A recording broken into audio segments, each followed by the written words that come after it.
नमस्कार। कुछ समय पहले मैंने एक बड़ी मार्मिक कथा सुनी। एक व्यक्ति एक गांव से दूसरे गांव जा रहा था। रास्ते में एक कुआं था। बहुत सारा पानी उसमें से पहले से सूख चुका था, लेकिन कुआं अब बहुत गहरा हो चुका था। वह व्यक्ति जो जा रहा था, अज्ञात कारणवशात वह कुएं में गिर जाता है और क्योंकि वो अपने आप कुएं में से बाहर आने में असमर्थ था, वह बचाओ बचाओ कहकर जोर कर चिल्लाना स्टार्ट करता है। कुछ समय के बाद किसी संप्रदाय का एक सन्यासी वहाँ से गुजर रहा था। वह उस व्यक्ति की पुकार को सुनता है। वो कुएं की तरफ जाता है, नीचे झुकता है। वह व्यक्ति कहता है, सन्यासी जी प्रणाम, मुझे इस कुएं से बाहर निकालो। सन्यासी जी एक क्षण के लिए रुकते हैं, अपनी आंखें बंद करते हैं और फिर गहरी मुख मुद्रा करके वह जवाब देते हैं कि हमारे संप्रदाय के ग्रंथों में ऐसा कहा गया है कि कोई किसी को बचा नहीं सकता। व्यक्ति को अपनी मदद खुद ही करनी पड़ती है। आप खुद ही अपना उद्धार करो। इस संसार रूपी कुएं से तुम्हें खुद ही प्रयास करके निकलना पड़ेगा। ऐसा कहकर वो चल लेता है। कुछ समय के बाद एक मुनि वहाँ से गुजर रहे थे। वो उस व्यक्ति की पुकार को सुनते हैं। वह जाते हैं और उसके सामने देखकर कुएं के अंदर उसके अंदर दया आ जाती है। फिर अचानक वो अपनी आंखें बंद कर देते हैं और वहाँ से चलने लगते हैं। तभी वो व्यक्ति बोलता है, कहाँ जा रहे हो, मेरी मदद करो। तब वो मुनि कहते हैं, तुम्हें बचाने का या तुम्हें मदद करने की इच्छा मेरे मन में पैदा होना ही राग है और मैं तो वितराग होने के लिए निकला हूँ, तो मेरे मन में तो कोई इच्छा ही नहीं होनी चाहिए। और इतना ही नहीं, बात यहाँ पर भी नहीं रुकती। मेरे संप्रदाय के जो ग्रंथ है वो तो ये कहते हैं कि शायद मैं तुम्हें आज बचा लूँ और तुम आगे जाकर अगर किसी का अहित करोगे तो वो जो अहित करने का पाप होगा वो पाप भी मुझे लगेगा। तो तुम्हें मदद करना एक तरह से बड़े घाटे का सौदा है और इसीलिए मैं जा रहा हूँ। कुछ समय पश्चात एक ज्ञानी व्यक्ति वहाँ से गुजर रहा था। उस सो कॉल्ड ज्ञानी भी कुएं के पास आता है, उस व्यक्ति की तरफ देखता है। जब व्यक्ति कहता है मुझे बचाओ, तब वह ज्ञानी या सो कॉल्ड ज्ञानी यह जवाब देता है कि ये जगत ही मिथ्या है, यह पूरी ईश्वर की माया है, यह पूरा संसार ही एक कुआं है। अगर मान भी लो कि मैंने इस कुएं से तुम्हें बचा भी दिया तो तुम इस संसार रूपी कुएं में गिरोगे। इससे बेहतर है कि तुम यहीं पर रहो। ऐसा कहकर वो ज्ञानी भी चला जाता है। अब कुछ समय के पश्चात वहाँ से एक योगी गुजर रहा था। वो योगी भी उस व्यक्ति की पुकार को सुनता है और वो भी कुएं में देखकर कहता है कि मैं मदद तो करना चाहता हूँ, लेकिन तुम्हारा कुएं में पड़ना तुम्हारे ही किसी कर्म का फल है और कर्म को तो भुगतना ही पड़ता है। अगर तुम्हारे कर्म भुगतने के बीच में मैं अगर बाधा डालूँगा तो मुझे पाप लगेगा। तो अच्छा है, बेहतर है कि तुम अपना कर्म खुद भोग लो। अब आहिस्ता आहिस्ता वह व्यक्ति अपने जीने की आशा को कम करने लगा था।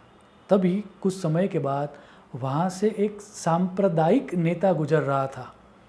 जब उसने आवाज़ सुनी बचाओ बचाओ, वह दौड़ के कुएं की तरफ आता है। वो देखता है और उस व्यक्ति की तरफ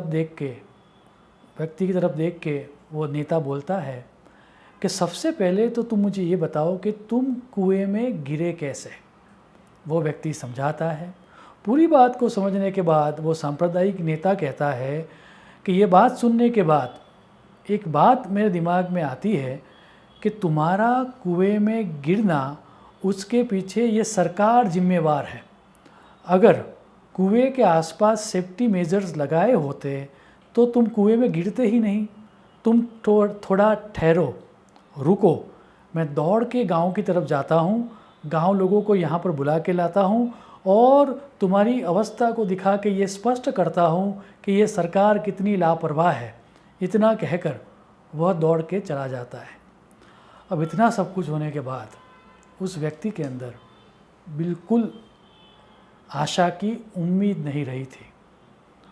अब उसने धीरे धीरे चिल्लाना भी कम कर दिया था।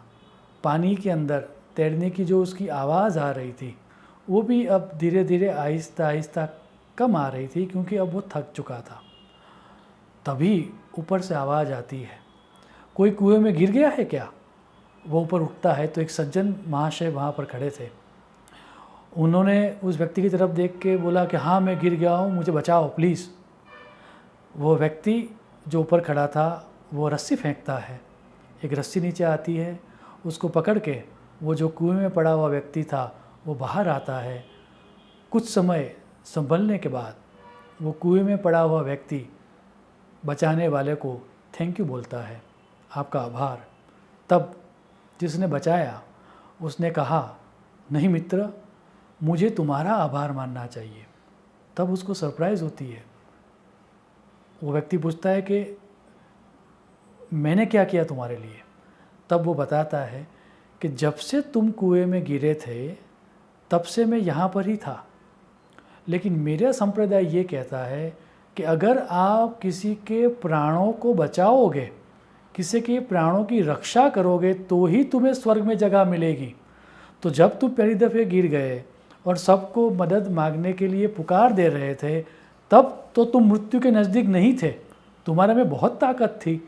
धीरे धीरे मैंने वो सब देखा, धीरे धीरे तुम्हारी ताकत कम होती गई, धीरे धीरे तुम्हारा जो तैरने की जो आवाज़ थी, तुम्हारे तैरने की जो क्षमता थी वो भी कम होती गई।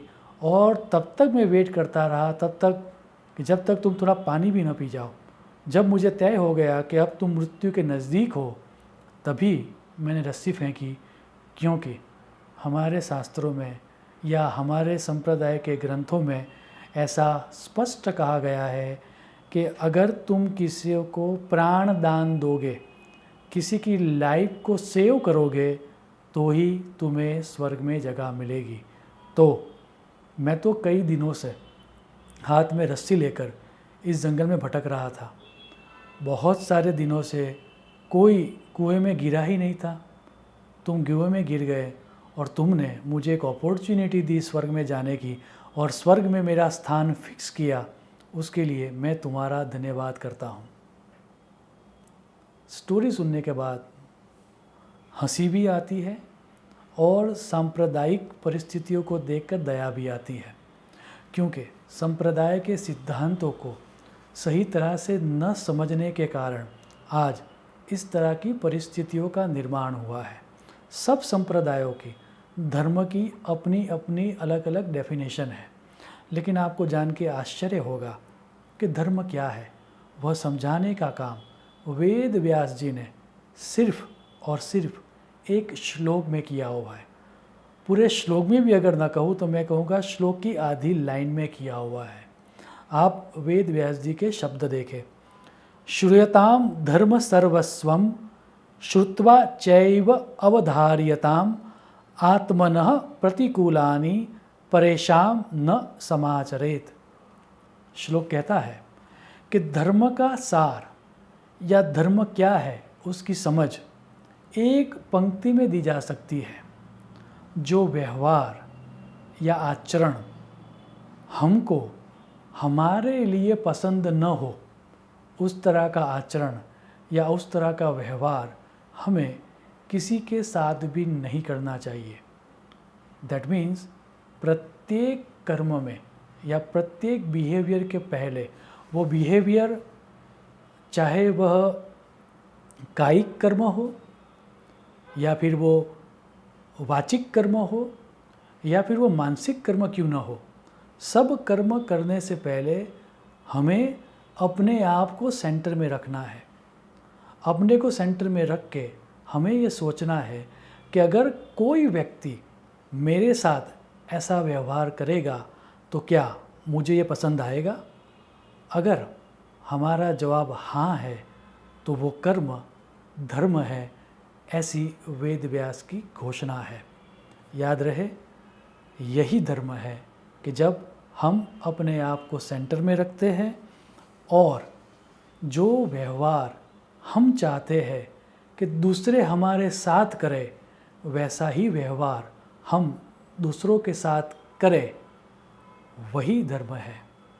ऐसी समझ हम सब के जीवन में और प्रगाढ़ हो। पहले तो ये समझ क्लियर हो जाए कि हमें अपने आप को सेंटर में रखना है। ये समझ क्लियर होने के बाद अपने आप को सेंटर में रख के जैसा व्यवहार हमें चाहिए कि लोग हमारे साथ करें, वैसा ही व्यवहार हम भी लोगों के साथ करना स्टार्ट कर दे, ऐसी समझ हमारे अंदर प्रगाढ़ हो।